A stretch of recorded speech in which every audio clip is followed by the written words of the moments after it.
Hank Thompson is one of baseball's barrier breakers, although so many folks have never heard of who this legendary ball player was.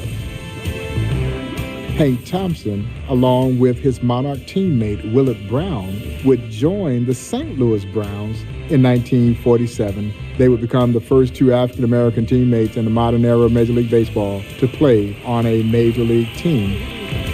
Just shortly after Jackie Robinson, Larry Doby had integrated both the National League and American Leagues, respectively. They all were part of breaking baseball's color barrier. But Hank Thompson, he had all the tools to be a superstar.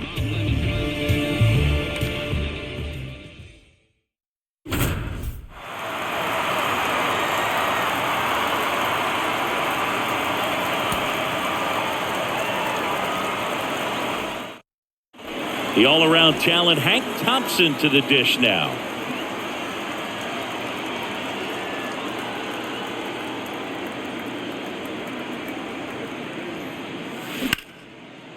Now a bullet to second base, but he's got it to end the inning.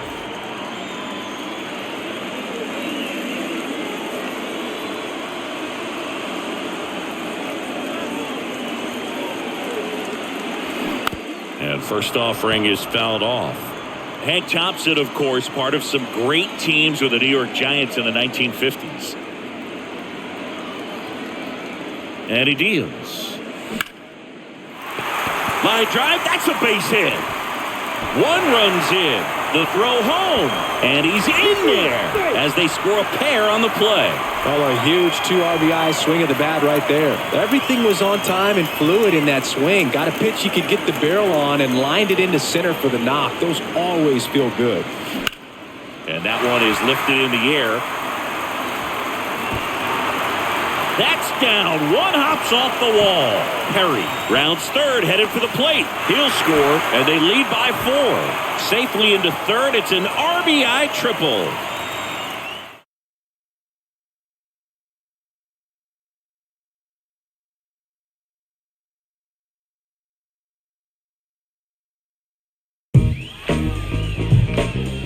Henry Hank Thompson is a tremendously underrated baseball player.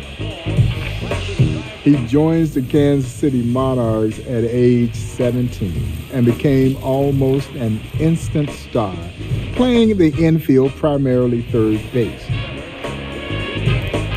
But Hank Thompson was also a war hero. He was a machine gunner during World War II, fought in the Battle of the Bulge. When he was discharged from the military in 1946, resumed a great career right the moment he gets back with the Monarchs. Hank Thompson had stardom written all over him.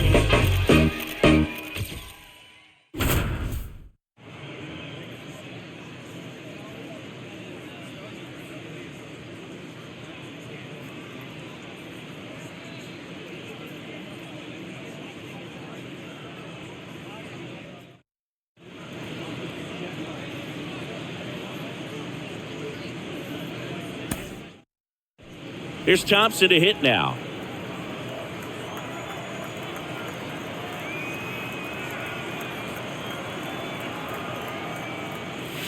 That's off the mark, and that's ball 1. Singy Thompson had an unreal doubleheader one day in 1946. 2 homers in each game, 4 total. Perry at second with 2 down.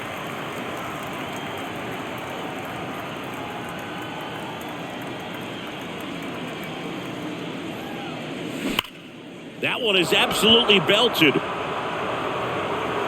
And it hits the fence. Run scores easily, and it's 1-0. Cut off, throw to third. Not in time. He's safe as a run scores. Puts a run on the board and picks up an RBI. Absolutely smoked the baseball. It just jumped off the lumber, and when you're able to find a gap like that, Boog, you're even looking for a triple. Drake back to work. That one lifted to left. And that'll get down for a hit.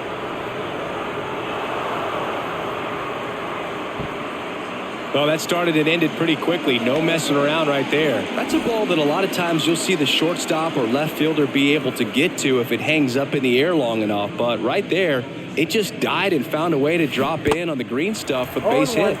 They say you win. That doubleheader you mentioned, Boog, is just really impressive because those games were at Crosley Field, home of the Cincinnati Reds. Hank really showed he had major league talent there. One down, base is empty.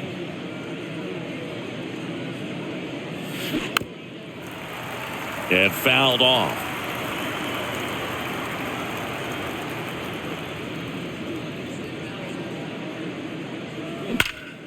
Now a high fly ball out to left center. This looks like extra bases.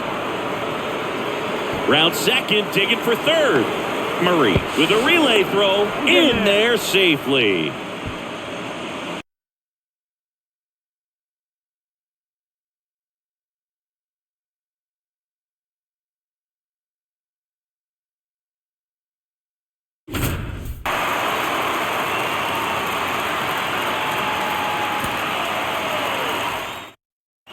Here comes the sweet swinging 17-year-old Hank Thompson. The wind of the pitch. Liner snagged at first.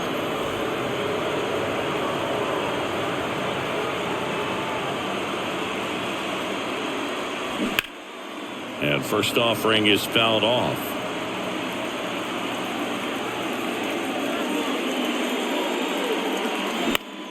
This to center field. McDonald settles under it. He's there. He's got it. And the inning is over.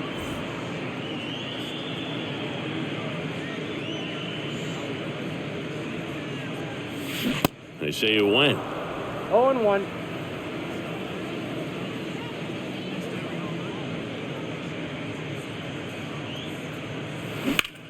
Swing, and that ball smashed on a line. And no one can get there. It falls in.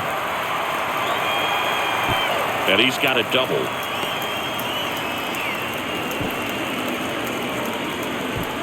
Everything came together for him. That pretty much split the zone down the middle, and those are the ones where you got to make them pay. And first offering is fouled off. And the pitch. Ripped into right center, and that should be extra bases. Now he turns and heads for second. And he's got his second double of the game.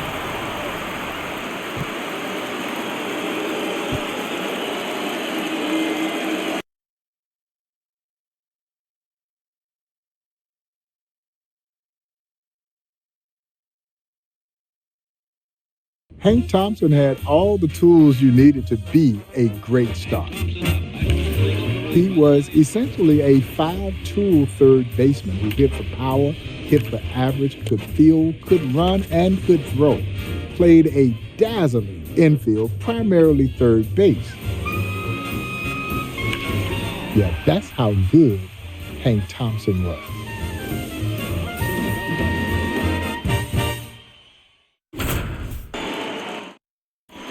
So two down. Hank Thompson steps into the box.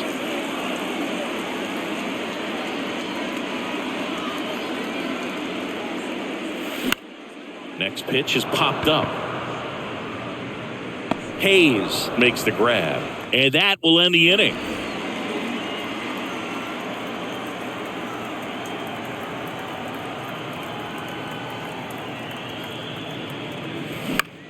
That's towards center. McDonald squeezes it. Runner tags from third. It's a sac fly as he comes across to score, and the lead is up to 5. The right-hander back to work. And that one just misses. A ball and no strikes. And a foul ball. Well, not a lot of players could fill up a box score like Hank Thompson. Power, speed, batting average. He really had it all, Boog. In 1948, Hank led the Negro American League in steals a year after he led it in homers. Just a really amazing combo. Goes down looking.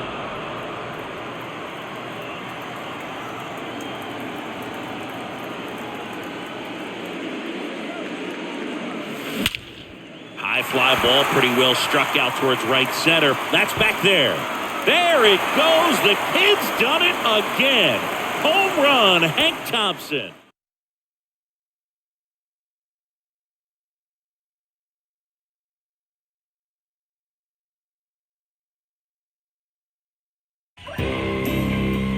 The St. Louis Browns thought that Hank Thompson and Willard Brown would do for them what Jackie had done for Brooklyn in terms of black fans coming over to watch the Browns play. And so they never got a fair shot with the St. Louis Browns. Hank Thompson and Willard Brown both realized that they had left a team in the Kansas City Monarchs who were far better than the St. Louis Browns. Hank Thompson comes back home to Kansas City and immediately puts up huge numbers. Shortly thereafter, the New York Giants come calling. And Henry Thompson again would break barriers by becoming the only player to integrate two major league teams, the St. Louis Browns and the New York Giants.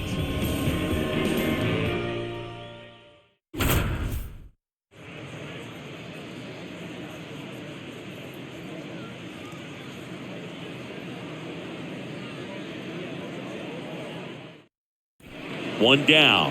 Hank Thompson digging in now.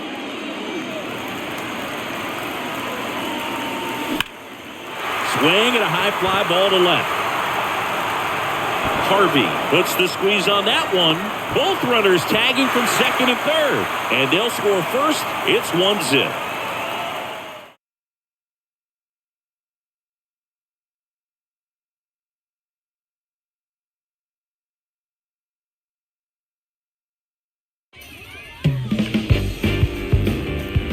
In 1946, when Bob Feller and Satchel Paige hook up in an epic barnstorming tour from East Coast to West Coast, right after the World Series in 1946, Bob Feller had his All-Stars, and the legendary Satchel Paige had his Satchel Paige All-Stars. We're talking the creme de la creme on both teams. Satchel's lineup was stacked. Buck O'Neil, Quincy True, Willard Brown. And according to Bob Feller, the best of the bunch on that Satchel Paige All-Star team was a young Hank Thompson.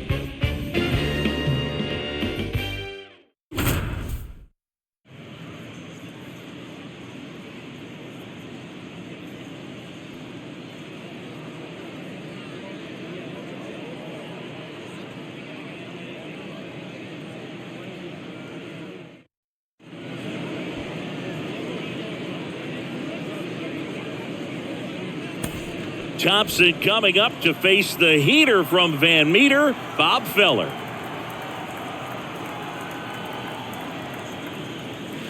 And the pitch is in for a strike, 0-1. Chris, the matchups Thompson had against Bob Feller, they really propelled him into the National League. Next pitch is popped up. Pulls it down and he makes the catch. And the inning is over. And the right-hander back to work. And the pitch is outside, ball one. Boog, you mentioned those barnstorming games Hank played in. He hit several big homers against Bob Feller in a year where Feller led the majors in wins, shutouts, and strikeouts. Just tremendous. Nice grab. Feller back to work. And delivers outside.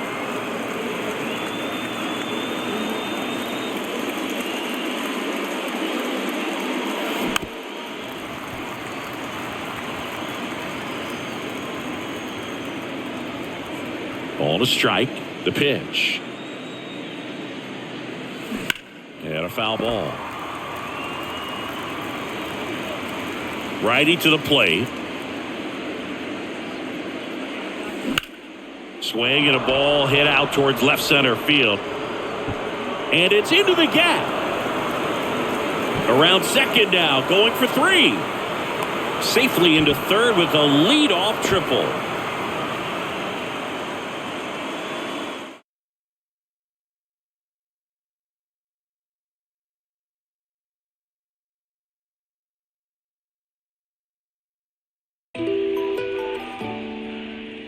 Thompson would then go on to face in a game against Larry Doby, where they become the two first black players to compete against one another in Major League Baseball. Oh, but there's more. Hank Thompson would face the great Don Newcombe, and it would be the first time that a black hitter had faced a black pitcher in Major League Baseball history.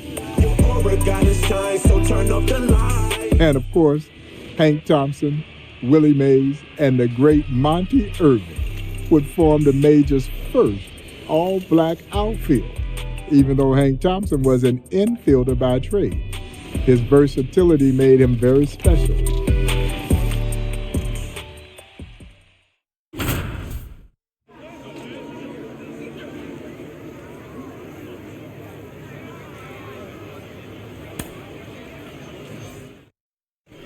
Welcome back. Bottom of the inning. Here's Thompson to hit now.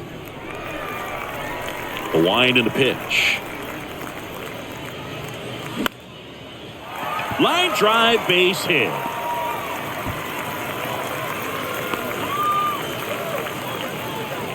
First pitch swinging, went up there with a plan to be aggressive. That pretty much split the zone down the middle, and those are the ones where you got to make them pay.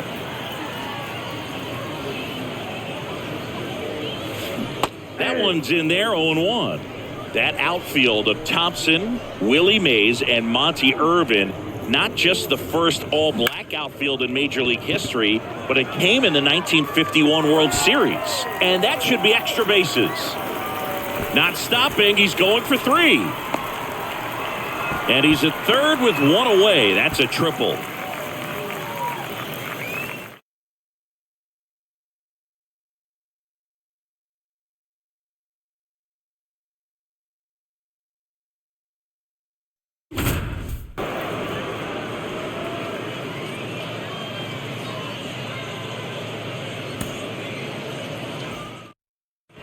Hank Thompson steps into the box.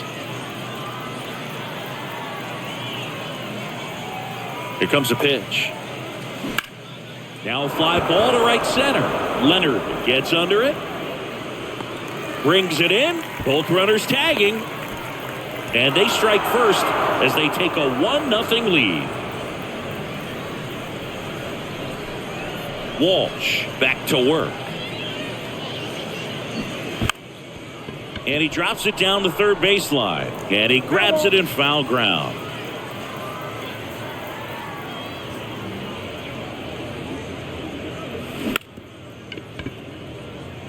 And he bunts, but that's a foul ball. Righty delivers. That's a really good job of laying off the 0-2 high fastball. Is going to make that pitcher really have to respect this hitter, even though he's behind in the count. Hit hard. That gets through.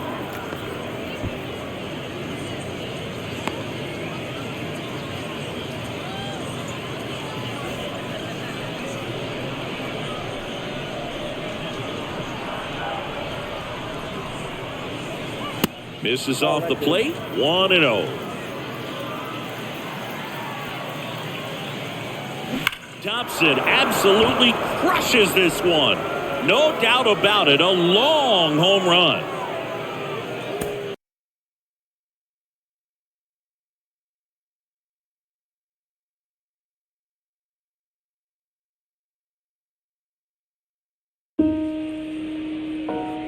Henry Thompson's career was cut so short by some of his own doing, and he would be the first, if he was still with us, to tell you that he lived his life in such a way that it really did kind of hurt his professional baseball career. He only plays 9 years in the major leagues. And again, it's so unfortunate that his career was cut so dreadfully short that it never got to play out in the fashion in which Henry Thompson would be the first to say that he wished it would have had things worked out maybe a little bit differently. Henry suffered a lot of darkness during his childhood that unfortunately carried over into his playing career that really hindered him from having what I believe would have potentially been a Hall of Fame caliber career.